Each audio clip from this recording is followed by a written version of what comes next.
Hey there, my friend. It's me, Karli, your favorite Gen X dealer of positive vibes, life and wellness coach, and community builder for women in midlife and beyond. Thanks for joining me here for this episode of Flipside of Midlife.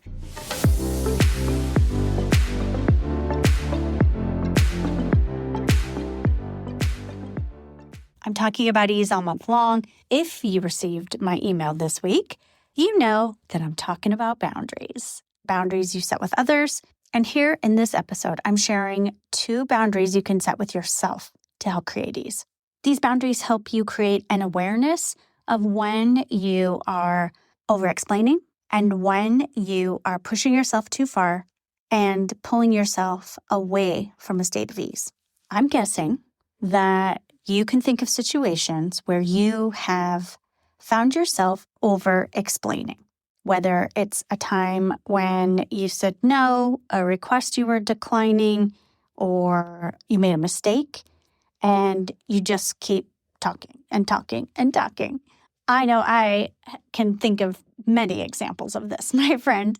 What I notice now that I have started to build this awareness is it's almost like an out-of-body experience. I can hear myself continuing to speak, and I'm thinking, why are you still talking? Just stop. Maybe you'll have a similar experience, my friend, as you are working on your former habit of over-explaining. Over-explaining often goes hand in hand with overthinking. I know for me, it relates to when I'm feeling guilty about saying no to something or about a mistake I made. The best mode is to simply be honest, be kind, and keep it succinct. That, my friend, will create so much ease for you.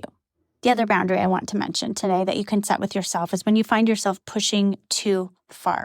You've crossed that line from ease into feeling stressed or overwhelmed. This can happen in so many different ways. Maybe it's resistance to changing your mind to a commitment you've already made, but you just aren't in a place to do it anymore. Maybe it's when you're sick and you go into work anyway. This boundary is about recognizing the warning signs that come up for you before you get to that point. This is about honoring yourself, having self-kindness and self-compassion. Boundaries are all about that, my friend. Boundaries stem from a place of self-love, self-compassion, self-kindness, whether it's boundaries that you're setting with yourself or with others. Boundaries are a way to protect your ease, and knowing when you are not in a state of ease is crucial. Think about how you know that about yourself. What happens? For me, I know that I'm holding my breath or I'm breathing rapidly. I may have a pit in my stomach. I may feel a pressure in my chest. I may have my shoulders up near my ears. I'm just so tense in my neck and upper shoulders and upper back. These are signs that help me recognize that that's happening. My self-talk, what's going on in my head, that my body is taking its cues from, right? I'm giving you some examples you might recognize, or maybe you don't. So it's important to really think about what that looks like for you. Those are 2 self-boundaries you can set. What about how you get back to ease? Once you know that you've gone too far, when you hear yourself over-explaining, or you know you've pushed through further than you should have, here are some ideas for you. First is to breathe. We could talk about breath work in probably every episode. Your breath is a really good tool for showing your body that it's okay. You are safe. That might look like taking a nice big inhale and then exhaling immediately, but for a longer period of time than you inhaled for. Another way is to do box breathing, where you're inhaling for 4, holding for 4, exhaling for 4, holding for 4. Both of those breath work patterns will help your body know, okay, I'm safe.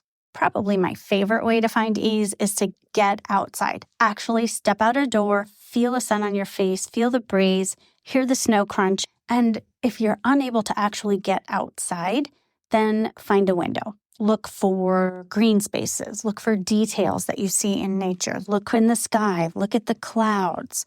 Imagine the little patterns in the snowflakes that are coming down. And if you can't get to a window, then go to your computer screen and pull up a nature scene, something that you love, whether it's green space or water or mountains or the desert, whatever feels so good to you, pull that up and look at that nature. It will bring your heart rate down, impact your breath rate, and you will notice that you can find ease more easily when you have done these things. So there's some tools for you, boundaries you can create more awareness around. I'd love to hear from you, my friend. Please share your thoughts and feedback with me and your ideas for 2026 episodes. I'm at Karli at flipsideofmidlife.com. Please reach out. In the meantime, if you're not getting my emails, jump to that link in the show notes and transcript and sign up. I'll meet you right here on the next episode of Flipside of Midlife, where I am still talking about ease.